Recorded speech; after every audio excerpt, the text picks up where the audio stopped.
Maayong hapon, Negros. Ini ang Digicast Negros 10. Ang nagapanguna nga napulo ka mga balita sa isla sa Negros ang amo ni Gadulong sa inyo. Update ninyo kami via Facebook, YouTube, kag sa amon nga website www.digicastnegros.com. Kag sarama kay Malanto sa Kika Channel 11 sa Kabangkalan City, Himamaylan City, kag Banuas ang Ilog. Kag yari na ang top 10 nga mga balita sa Negros subong adlaw.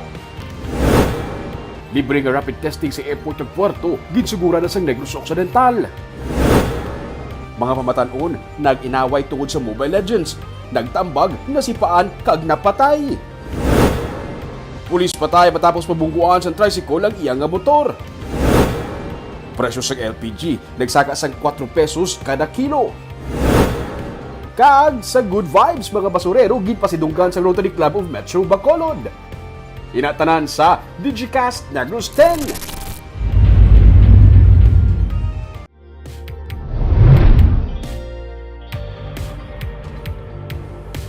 Sa number 10, traditional nga tikoy ang sold out na sa mga baligyaan sa Bacolod. Mga pampaswerte ang nangin mabakal man karon nga Chinese New Year. May report si Nico Delfin. Bisperas pa lang sang Chinese New Year kahapon, nagdagsa na mga bumalakal sa wakong sa Tindalo sa Bacolod. Gani humalin sang aga, sold out na ang mga baligya nila nga Chinese tikoy. Halos paubos naman ang tikoy sa iban pa nila nga mga branch. Suno kay Chin Cañada, nanging tradisyon na sa mga Filipino-Chinese ang maghanda sa mga tikoy sa pagpati nga ining nagapabaskog sang pag-inopdanay sang pamilya. Damo man sang gapangita, galing lang kay wala namin sang stock. Na-sold out na ka mo, halin pa sang Sang kagina sang aga. Basta Chinese New Year, sir, para sa mga tao, miski in-check or hindi man in-check. Kanit sila nga, tikoy. Nangin mabakal man pating mga ginabaligya nga mga pampaswerte kasubong sa mga figurines kag hanging door chimes nga may water tiger design. Sarang ini mabakal sa tag 120 pesos tubtob 150 pesos. Sa store, hindi gini madula, sir. Sa mga sa mga establishment. Yes, sir. Dekorasyon. Sa mga office. Yes, sir. RCBB Tiger. Baby tiger. Pila na gani? 120. 120 siya. 250. Kada tuig nangin kabahay naman sang tuigan niya kahiwatan sang syudad ang Bacolod Jet Festival nga nagahatag atraksyon kun Chinese New Year. Nico Delfin para sa Digicast Negros.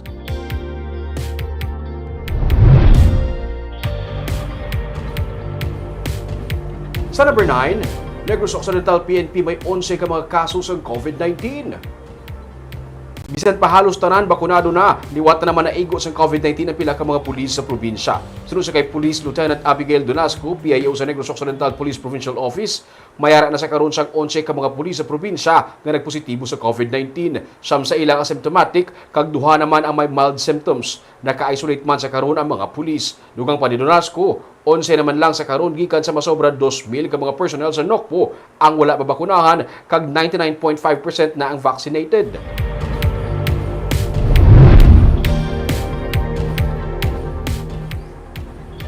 Sa number 8, 59.40% sa target sang probinsya ang fully vaccinated sa January 30 nga report sa Provincial Health Office.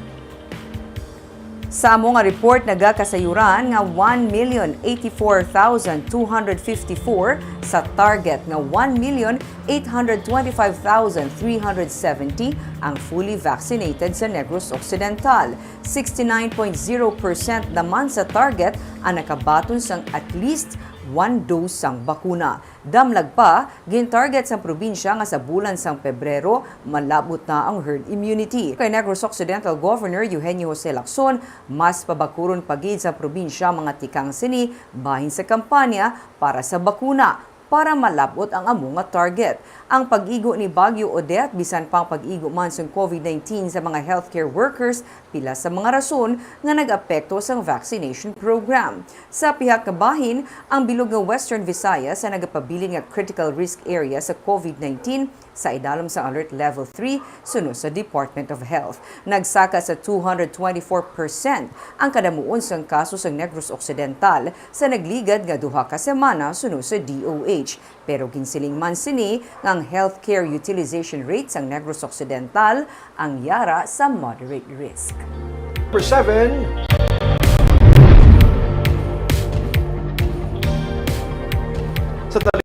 City, mga pamatan-o nag-ilinaway bangod sang hampang nga Mobile Legends. Lalaki nga nagtambag, nasipaan, matapos ang isa ka semana, napatay. Ginahulatan lang sa karon sa Talisay PNP ang resulta sa autopsy sa kamatayon sa 56 anyos nga si Ronald Harubel nga napatay matapos magtambag sa ilinaway sang grupo sa mga pamatan-on sa Barangay Zone 15 sa syudad sa Talisay sa Enero 23. Iniagud makapasaka na sila sang kaso batok sa 19 anyos nga estudyante. Sa investigasyon sa PNP, nagtambag lang si Harubel sa ilinaway sang duha ka grupo sa mga pamatan-on bangod sang hampang nga Mobile Legends. Nasipaan ang biktima suno sa pulis kag nalampos ang ulo sa semento sa iya pagkatumba. Wala ini nadala sa ospital kag sang sinilang nga Martes, ginbawian sang kabuhi. Kung mapamatud-an suno sa pulis nga napatay ini bangod sang pagsipa, kasuhan sang pamilya ang teenager.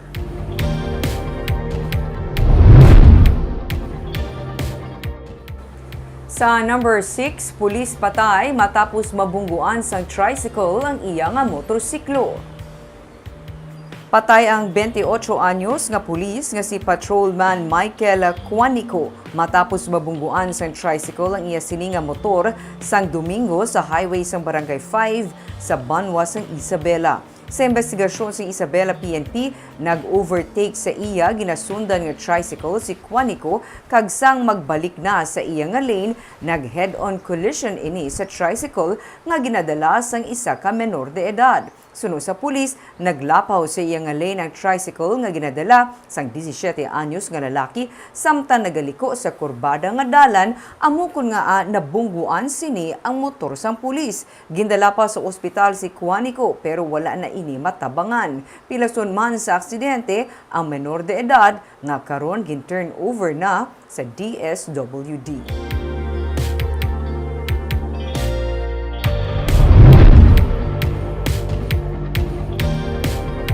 Sa number 5, bugos nga Western Visayas nga nagalakip sa Negros Occidental kag Bacolod City ang nalakip na sa critical risk areas bangod sa pagsaka sa kaso sa COVID-19. Sa record sa Department of Health, yara na sa critical risk areas ang Western Visayas. Nalakip na dining Negros Occidental kag Bacolod bangod sang nagasaka nga COVID-19 cases. Resulta sini nga naglapot na sa 60 tub 70% ang capacity utilization rate sa mga hospital tungod man sa pagsaka sa COVID-19 cases sa syudad sa 234% sa tinalikdan nga duha ka semana. Sunod sa kay Ang, Executive Director sa Bacolod Emergency Operations Center, kalabanan sa mga pasyente, mild kag moderate COVID-19 cases. Tungod sa kamat-amat kapag kapuno sa mga ospital, nakahanda naman ang COVID-19 Midway Referral Facility sa Bacolod sa Barangay Alihis. Ginalauman man sang EOC nga ma-renew ang kontrata sa mga dugang nga 40 ka mga medical personnel nga ginpadala sadto sang DOH Regional Office agud nga mabuliga nila ang syudad sa kampanya kontra COVID-19.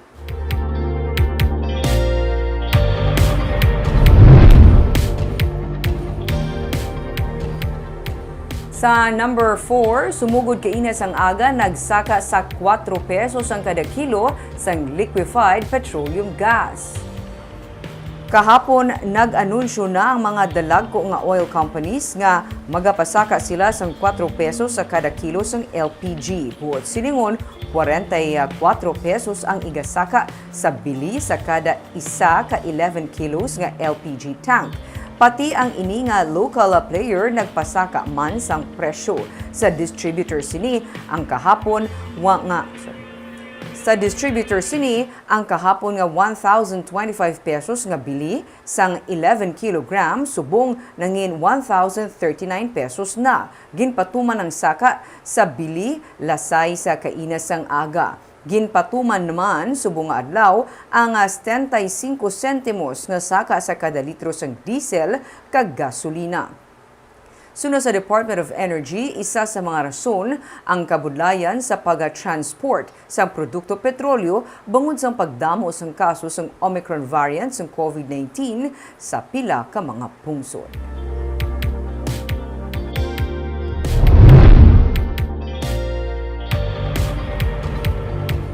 Sa number 3, sa weekly monitoring sa presyo sa Office of the Provincial Veterinarian, may namutikan nga pagsaka sa bilisang karne kag manok.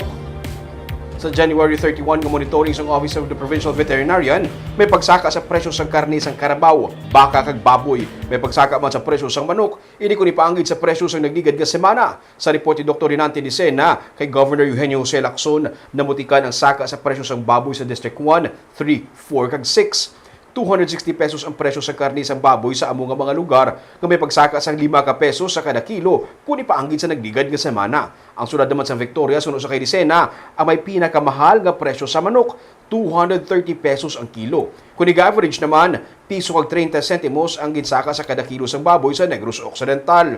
3 pesos kag 71 naman o kung 3 pesos kag 71 sentimos naman ang sa kada kilo sang manok. Patag ni Dicena, tuga ini sa pagmahal sang feeds kasubong man sa kakulang sang supply sang karne sang baboy kag bisan pa sang manok kag intuga naman sang holiday season. Dugang pa ni Dicena, may pagmahal man sa presyo sang live weight, damlag pa. Nagpanawagan ng business sector sa mainid nga monitoring sa presyo sa mga balaklon, kasubong man ang pagpasiguro sa compliance sa suggested retail price.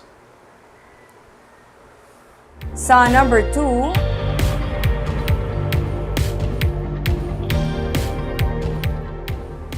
non-reactive antigen test ang gina-require ang test magpadulong sa Bacolod sa mga magagikan sa gwa sa Western Visayas kag bisan pa Negros Oriental. Sa executive order ni Mayor Evelio Leonardia, non-reactive nga rapid antigen test result sa sulod sa 48 hours nga halin sa DOH duly accredited laboratory amo na lamang ang kinahanglan nga requirement sa mga pasahero nga nagpauli sa Bacolod halin sa gwa sa Western Visayas pati na sa Negros Oriental. Sa ila pag-abot sa Bacolod Silay Airport kag sa mga seaport, sarang man magpatuman sang random rapid antigen test sa mga pasahero ang syudad kabahin sang pagpasiguro sang authenticity sa mga test result. Ang mga government officials kag public sector personnel ang ginatugutan nga hilway nga makabiyahe kon official business. Sa ginpalawig nga pagpaidalom sang syudad sa Alert Level 3, pwede makagwa ang mga 18 anyos paidalom kag patina ang mga nalakip sa vulnerable population nga makagwa sa puluyan para sa ilang mga kinahanglan. Ginatugutan ang individual outdoor exercises. Apang ginadumilian ang contact sports, in-person classes, mga perya, kid amusement industries, pag-operate sa mga karaoke bars, clubs kag concert halls. Wala man ginatugutan ang pag-operate sang casino. Hindi man pwede ang pagtililipon sa mga individual, magluwas lang kung isa lang sila kakatapos sang panimalay. Yara gihapon sa 30% ang venue capacity para sa mga indoor activity sa mga commercial establishment kag 50% kun outdoor activity. Magapabiling sa alas 11 tubtub las 4 sang kaagahon ang curfew hours kag kutob lamang sa alas 12 sang udto hasta alas 10 sang gabi ang pagbakal kag pag-inom sang alcoholic drinks sa mga pampubliko nga lugar. Kag sa sa mga balita, subong nga adlaw.